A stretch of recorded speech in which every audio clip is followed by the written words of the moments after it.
क्या 43 Chinese apps को ban करने के सरकार के डिसीजन से पबजी मोबाइल इंडिया के लॉन्च पर कोई असर पड़ेगा? जी हां, चाइनीज ऐप्स पर इंडिया की जो डिजिटल स्ट्राइक है वो रुकने का नाम ही नहीं ले रही है और इस बार सरकार ने 43 चीनी ऐप्स को बाहर का रास्ता दिखा दिया है। इस बार जो ऐप्स बैन हुए हैं उनमें चाइनीज फर्म अलीबाबा ग्रुप के कई पॉपुलर ऐप शामिल हैं, जैसे अली एक्सप्रेस और अली सप्लायर्स। साथ ही short video app Snack video, जो आजकल काफी पॉपुलर हो रहा था, उसको भी बैन कर दिया गया है। यहाँ पर समझने वाली बात यह है कि ये 43 चाइनीज ऐप्स उस वक्त बैन किए गए हैं जब पबजी कॉर्पोरेशन पबजी मोबाइल की इंडिया में वापसी की तैयारी कर रही है। तो आज के इस टेकटॉक वीडियो में इस बैन किए गए ऐप्स की तो बात होगी ही, साथ ही मैं आपको बताऊंगा कि चाइनीज ऐप्स पर हुई इस डिजिटल स्ट्राइक से पबजी मोबाइल इंडिया के लॉन्च पर कितना असर पड़ेगा।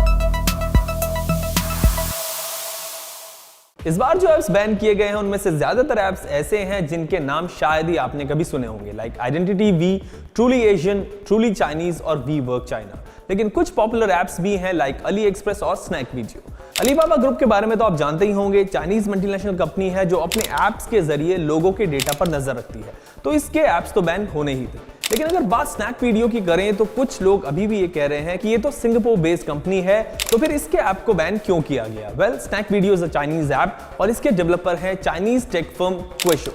आपको याद होगा कि जब जून में 59 चाइनीज ऐप्स बैन किए गए थे तो उनमें से एक ऐप था क्वाई, उसको भी क्वेशो ने ही डेवलप किया था।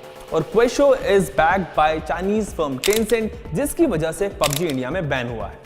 अकॉर्डिंग टू रिपोर्ट्स, टेंसेंट ने क्वेशो में पिछले साल करीब 1500 करोड़ रुपए इन्वेस्ट किए थे और ये इन्वेस्टमेंट बाइटडांस यानी टिकटॉक की पेरेंट कंपनी से compete करने के लिए किया गया था। इससे आप समझ सकते हैं कि कैसे ये सभी चाइनीज कंपनी एक जाल की तरह काम करती हैं, जहां भी जाती हैं एक जाल की तरह काम करती हैं और दूसरे देशों में मार्केट्स को कैप्चर कर लेती हैं, यूजर्स में एक एडिक्शन पैदा करती हैं, पैसा कमाते हैं, साथ ही उनका जो डेटा है वो चुराते हैं, जिसको बीजिंग भेजा जाता है। It's like an open secret और इसीलिए गवर्नमेंट ने पिछले 6 महीनों में 224 चाइनीज ऐप्स को डायरेक्ट फ्लाइट से बीजिंग भेज दिया।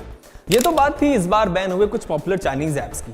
आइए अब जानते हैं कि क्या चाइनीज ऐप्स पर हुई इस डिजिटल स्ट्राइक से पबजी मोबाइल इंडिया के लॉन्च पर कोई असर पड़ेगा या फिर नहीं। वेल, पबजी कॉर्पोरेशन पबजी के इंडियन वर्जन को लॉन्च करने की ऑलमोस्ट पूरी तैयारी कर चुकी है।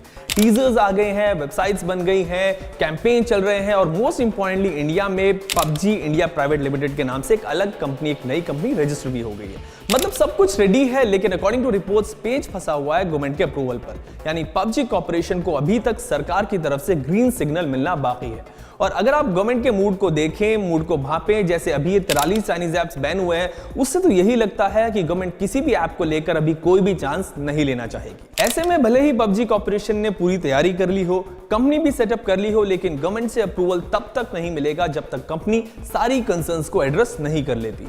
हालांकि कुछ लोगों का यह भी कहना है कि पबजी को गवर्नमेंट से ग्रीन सिग्नल मिल गया है, लेकिन इस पर पबजी कॉर्पोरेशन या फिर गवर्नमेंट की तरफ से अभी तक कोई भी क्लैरिफिकेशन नहीं आना है, क्लैरिफिकेशन भी आना बाकी है। तो ऐसे में चाइनीज ऐप्स पर गवर्नमेंट की ये डिजिटल स्ट्राइक पबजी फैंस के लिए कुछ खास अच्छी खबर नहीं है, क्योंकि हो सकता है कि इंडिया में उन्हें पबजी के लिए भी थोड़ा और इंतजार करना पड़े। आज के लिए इस टेकटॉक वीडियो में इतना ही। क्या आपको भी लगता है कि चाइनीज ऐप्स पर गवर्नमेंट के इस एक्शन से पबजी मोबाइल इंडिया के लॉन्च पर कोई फर्क पड़ेगा? ये आप मुझे हमारे कमेंट सेक्शन में जरूर बताएं और ऐसे ही और दूसरे टेक रिलेटेड वीडियोस के लिए आप एबीपी लाइव ऐप डाउनलोड करें और वहां पर जाकर टेकटॉक वीडियो जरूर देखें। एबीपी न्यूज आपको रखे आगे।